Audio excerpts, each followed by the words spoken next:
I should have been brimming with happiness, finally owning the home of my dreams. But instead, I dread every upcoming weekend. Why? Because my husband's parents visit every single week, and I'm treated like a maid every time. Far from getting a break from the stress of work, I only grow more exhausted with each day off. I reached my limit and decided to invite my own parents over, hoping that it would deter my in-laws from visiting. But my husband lashed out at me, bellowing, "Don't you dare invite your parents. If you don't like to live here, you can get out." Well, fine, I'll leave. He'll be the one to regret it. My name is Emma. I've been married to Michael for 5 years. We were previously living in a rental, so we've been planning to buy our own house soon. Michael's parents got wind of this. "Oh, Emma, Michael told us about your plans. You're finally buying your own house, huh?" "Yes, that's right. If you need any help looking for places, just let us know. We're more than happy to help." "Ah, thank you. How about visiting some open houses soon?" I had plans on carefully selecting our new home with Michael, but my mother-in-law seems keen on being involved with every step of the property search. Just yesterday, she showed up unannounced with a brochure for a plot of land that's up for sale. "Emma, what do you think about this property? It's near the subway station and it's spacious enough for a duplex house." A duplex house? Apparently, they're planning on moving in with us. That's why they've been sticking their noses in our property search. She's been constantly chiming in with suggestions like, "It would be better to live nearby the subway since it's a hassle to walk," or "It would be convenient to have a supermarket nearby." And here I thought she was just looking out for us, but all along she was just stating her own preferences, thinking that she'd be living there too. I immediately relayed this to Michael. "Michael, your mother came over this afternoon with a brochure for a plot of land that's for sale. It seems like she and your father want to live with us." Yeah, she did mention something like that." "What? You heard it from your mom? Why didn't you tell me such an important thing?" "I thought we could talk about it once it was more concrete. Do you object, Emma?" "Well, yes, because I was thinking that we'd be living you and me. And besides, your mom and dad are still healthy, aren't they? I can't predict far into the future, but I think right now it would be best if we lived separately to maintain a good relationship." "I see. I understand how you feel, Emma." Michael listened to my feelings and was able to convince his parents that we're not planning to live together right now. After hearing Michael's reasoning, it seems his parents finally gave in. I thanked him again for handling the situation so well. "Thank you, Michael." "No problem, Emma. If you're against living with them, then we won't force it. Instead, let's have my folks visit our new home often after we move in." "Of course." After that, Michael and I found the perfect place, and we were finally able to get our own home. Once we moved in, his parents came to visit our new home right away. "Emma, congratulations on the move. What a nice house you have." It seemed that his mother was satisfied with our new home.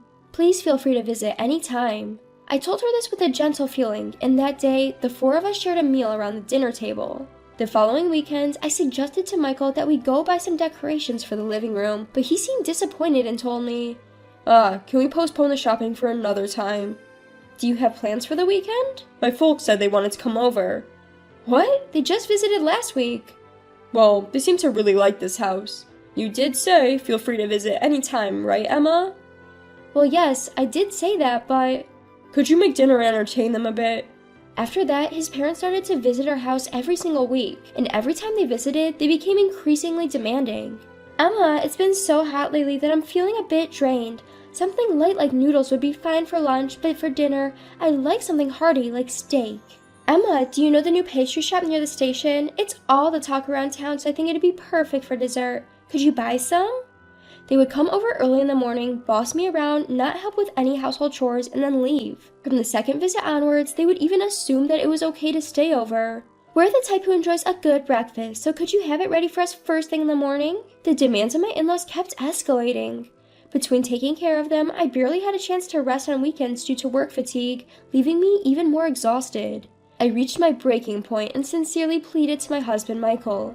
"Michael, I really want your mom and dad to stop staying over at our place every weekend." "We can't help it. They said they want to come." "Well, you could just refuse them. Between working on weekdays and caring for your parents from morning till night on weekends, I have no time to rest." "Think about it. If we were living with them, it'd be every day, not just the weekends. Your in-laws originally wanted to live with us, but because you were strongly against it, we prioritized your opinion and they gave up on moving in. You should tolerate them coming over on weekends." Compared to living together, it might still be better. However, it was becoming unbearable to have this situation continue indefinitely. While I was troubled about what to do, I received a call from my mother. "Oh, Emma, are you doing well?" "Sorry, Mom, I haven't been calling you. I'm managing somehow." "Really? You sound down. Are you okay?" "Well, actually..." I told my mother that I had been troubled by my mother-in-law's frequent visits since moving. Upon hearing this, my mother sounded concerned and said, "That must be tough. I imagine you would be busily settling in after moving and buying necessary items, so I've been refraining from contacting you. Because my in-laws visit every weekend, I still hadn't invited my own mother to our new house. If I invite my mother, maybe my in-laws would refrain from coming over that weekend." That evening, I suggested this to Michael when he came home from work. "Hey Michael, I want to invite my parents over this weekend. Is that okay?" However, his response was unexpected. "No way, my parents already planned to come over this weekend." "But your parents have come over so many times already. My parents hadn't been over even once." "That's because your parents haven't said they wanted to come." "My mother has been considerate, waiting for us to settle down. She really wants to come." "Oh, really? Well then, invite your parents over when mine aren't coming. They've waited this long, they can wait a bit longer." "Don't you think it's strange to always prioritize your parents who are always over here? Can't your parents refrain next week?" "You're my wife now. It's only natural that we prioritize my parents. Anyway, tell your parents that this weekend is not good." "I don't want to do that. You should just not invite your parents." "If I can't call my parents because of that, then your parents don't have to come to my house anymore either. Since they've given you to me, they are prepared to not be able to see your daughter, right?" "Wait a minute, that's absurd. Why can't I invite my parents? Regardless of having a married daughter, isn't it natural for them to want to see their family?" Despite Michael's stubborn refusal, I made this proposition to him. "Okay, let's give up on this weekend. But from now on, let's try to invite each other's parents on a more regular basis, okay?" Ugh, that's exactly what I was trying to avoid. If you're going to suggest something that troublesome, we might as well not invite your parents at all. Let's end this conversation. "And we haven't resolved anything yet." In my mind, I've already decided. I'm not going to let your parents come over. If you don't like it, you can leave. No matter what I said, Michael only thought about his parents. He never considered me nor my parents. His refusal to have a conversation and his insistence on his own opinions finally wore out my patience. "Fine, if you feel that strongly, Michael, I'll leave, and it'll be too late for regrets." "Regrets? Haha, what on earth would I regret if you're gone? Just remember this, I won't recognize any apologies. Don't come crawling back wanting to return." Leaving a loudly laughing Michael behind, I headed home. When I told my parents what had happened, they agreed with me that Michael's opinion was unreasonable. My father was particularly angry. "A person who can't respect his family is fundamentally wrong. I'm disappointed in Michael. You should stay here and not return to that house." Those were his words to me. I knew I wasn't wrong. Feeling relieved, I made up my mind to pursue a divorce. A few months after leaving the house, I received a call from Michael. "Hey, how much longer do you plan not to return? Have you forgotten what day it is this Saturday?" He appealed to me in a panicked tone. "Oh right, it was the day we were supposed to invite your coworkers over to our new house." "Yes, exactly. We've been planning it since we moved, remember?" "But won't your mother-in-law be coming that day? Why don't you tell your coworkers that my parents are visiting and refuse them?" "There's no way I can say that. Moreover, I have invited a new boss for my department that day. If I cancel now, it could affect my future at work." "I don't care. You're the one who kicked me out, remember?" "Is this the time to be arguing? Stop sulking and come back already. We need to start preparing for everyone's arrival, or we won't make it in time." "I'm not returning to that house." "What? Are you okay with jeopardizing my job?" "I don't mind. I plan on leaving you." "Leaving? Are you serious?" "Yes, I've been thinking about it since I left the house. My parents also agree with me." "Your parents too? They're just as out of touch as you. Do what you want. I'll have my parents help with the preparation for inviting my coworkers. I don't need you anymore. You're going to regret this." "That's my line. Goodbye." I hung up the phone abruptly. Right about now, Michael is probably frantically contacting his in-laws, preparing to invite colleagues from the office. Since his in-laws have done as they please so far, it would be good for them to taste some hardship for once. Then, during the problematic weekend, our home phone rang in the afternoon. When I picked it up, Michael, with a flustered voice, said, Why is Emma answering the phone? I was calling my new boss's home." "Why? Well, because it's my house, of course." "Emma's house? Don't tell me, the new boss is Emma's father?"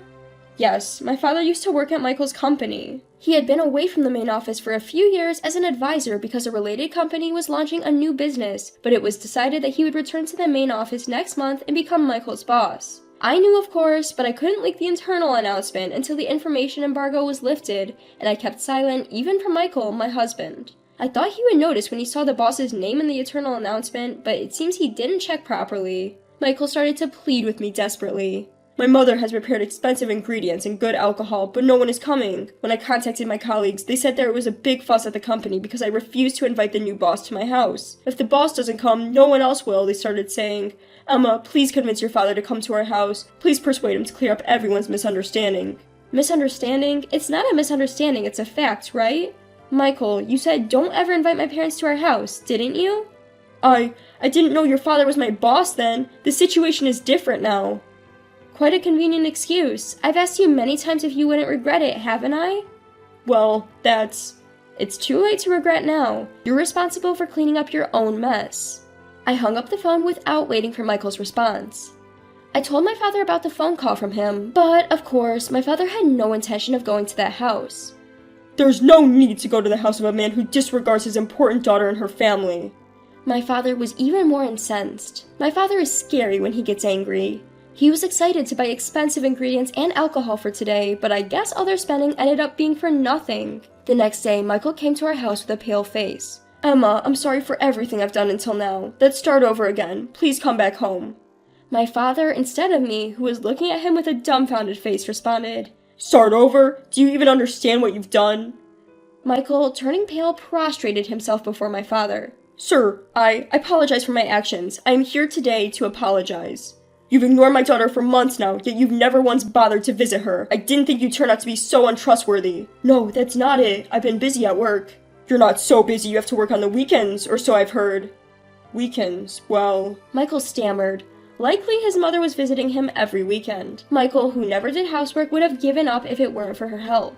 I'm sure his mother was also looking after him during the weekdays, taking advantage of my absence. My father, guessing this, sternly said, Never mind. You seem to get along quite well with your parents. It seems like you two jumped into marriage before you were ready to be independent. That's not true. I respect Emma's feelings and even rejected the idea of living with my parents. You're still saying that? It's natural for a couple to decide whether to live with their parents. Yet, you kept harping on Emma for rejecting the idea and never listened to her after. How is that prioritizing Emma's feelings? Well, that's... And marriage means both families become relatives, yet you invited your parents to your home every weekend and told us absolutely don't come over. How dare you disregard Emma's family, us?